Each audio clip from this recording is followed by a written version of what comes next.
Hi, I'm Sherry Kane, an investigative journalist, and today I'm going to be reporting with Dr. Leonard Horowitz on Barack Obama's declaration of a national emergency and what this means to this country. Now, a declaration of national emergency is usually brought about when there is a natural disaster about to occur, such as an earthquake or a hurricane. So why now is Barack Obama sending out a national emergency for the swine flu pandemic? So today we're going to talk to Dr. Horowitz about the Model State Emergency Health Powers Act and how that's going to be kicking in because of this national emergency. The Model State Emergency Health Powers Act has been advancing for several years. It allows the state's health officials, upon declaration, as you've just seen by Barack Obama, of a national emergency, to arrest the state's constitutions and the state's legal systems, to deputize first responders, emergency responders such as fire officials, police, and even dentists, such as happened in the state of Massachusetts, to be the facilitators of the public health response. In this case, vaccinations, drugs, whatever, things like Tamiflu is recommended by the state health officials. That's what's recommended and administered by those who are deputized. The worst problem is it violates the federal U.S. Constitution, the First Amendment rights, civil rights, that is, to life, liberty, pursuits of happiness, as well as religious freedoms to exempt from risky vaccinations. The other problem with it is that in the process of arresting the Constitution, it indemnifies all those deputized from any liability if what they drug you with or they inject you with causes harm to you. Or in the process of taking you to quarantine camps, they break your arm or perhaps your leg, or in the quarantine facilities themselves, the vaccine causes death or injury. You have no litigation capability. You can't sue anybody. So that is the major problem with the Model State Emergency Health Powers Act. In essence, it creates a state of fascism, corporate fascism, when you consider the drug industrialists' involvement with the federal government. Well, that's just awful, Dr. Horowitz. It sounds like our Constitution is going completely down the drain with this Model State Emergency Health Powers Act. Yes, Sherry. And then when you consider the fact that this emergency was based on absolute fraud, first of all, you had CBS report that 83 to 97% of the cases that were reported of H1N1 were fraudulently reported. They didn't have H1N1. It was essentially the CDC fanning the flames of fear so that the public would get vaccinated. Number two is you had Purdue researchers state that last week the pandemic, H1N1, had already gotten to its highest peak and that it was on its way out. We were in fact celebrating.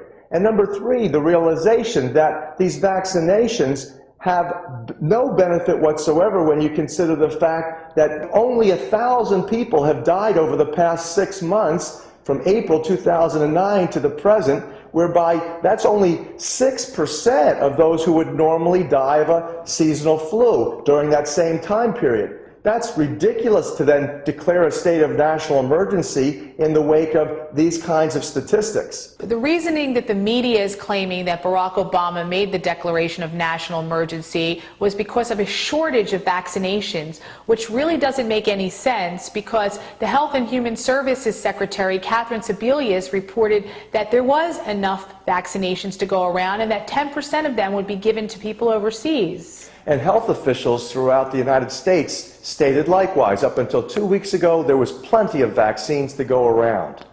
And New York Governor Patterson has rescinded the mandate on health care workers and pushed it over to pregnant women and children, claiming it was mandatory for them to get the vaccinations. Or very important, that is. In the reality, this, quote, mandate that they originally claimed was necessary for healthcare professionals, what they didn't tell you, it's not a vaccine shortage that motivated them to change. It was this whole concept of shortage marketing. Consumer Reports stated that we the people, 70% of us had refused the vaccinations. We're going to not get vaccinated with H1N1 or seasonal flu vaccines this year. So what do? Placed in that situation, you create what's called shortage marketing. You claim that something is in short supply, and that creates this whole fright and fear and movement of the consumers to stand in line, roll up their sleeves to get vaccinated. It's a complete scam.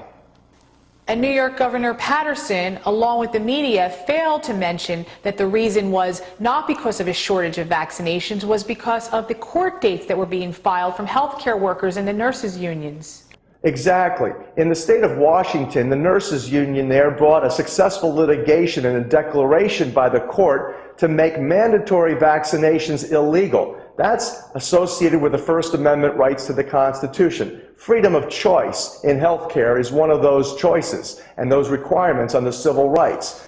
Now let's talk about the Partnership for New York City and who broke the news of the declaration of national emergency. The two media entities were Reuters and Fox. And those entities are partners in the Partnership for New York City, which is a partner for New York State.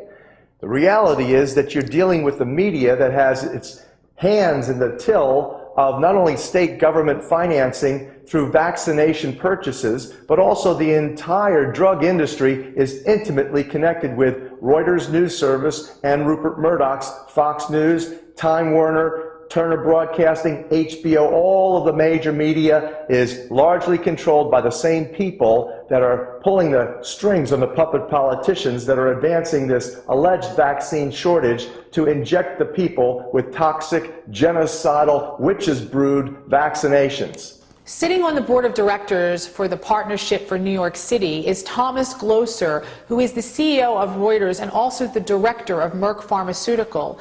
And the co-chairman of the Partnership for New York City is Rupert Murdoch. Rupert is the CEO of Fox. He also controls the Murdoch Children's Research Institute in Australia in association with CSL Pharmaceuticals, which is a division of Merck Pharmaceuticals. They are currently conducting swine flu vaccination trials on children and pregnant women. Well, we know the royal family has been conducting genocide for centuries if we look at India and China regarding colonialism. And the fact is that neocolonialism today, called globalism or globalization, is likewise this whole process whereby the agendas of the royalty of Europe combined with the Rockefeller family of America is advancing precisely what they want to happen. In this case, who's implicated is this Partnership for New York City and the Population Council, which was likewise founded by David Rockefeller and the Rockefeller brothers, funded to become the global most active population reduction agency, currently funded by the United States federal government, the Rockefeller Foundation, and numerous other institutions. Their goal is to reduce global populations by at least half to two-thirds, and that's precisely what the greatest risks of these vaccinations are. And the safety studies that were conducted for the H1N1 vaccinations at Rupert Murdoch's Children's Research Institute in Australia were not up to science standards. Exactly. The reality is that they had used previous flu vaccine studies, and they had only tested these vaccines for 6 weeks. That's completely inadequate to determine all of the other diseases that occur months and even years, such as the autoimmune diseases and the cancers. Besides that, there were no placebo controls. What happened was that the drug industrialists, because they wanted to erase differences between experimental and control groups so that it would show no statistically significant differences between vaccinated and non-vaccinated people that they were studying, they used vaccinations instead of saline solutions in the control groups, which completely is bogus science, and that simply is what allows the health professionals and the health officials to claim safety of these vaccinations. It is a complete and utter fraud. So if there hasn't been enough effective research done on the H1N1 vaccinations, and there hasn't been a lot of people dying from this virus, then what is the declaration of national emergency really about? It's really about population control, population manipulation through the mainstream media persuasion, and then population reduction through vaccination intoxications. What is happening is that these vaccinations contain highly unstable viruses. that easily mutate because they're laboratory recombinants. They are live, active laboratory recombinants that are being administered to people who roll up their sleeves to get vaccinated.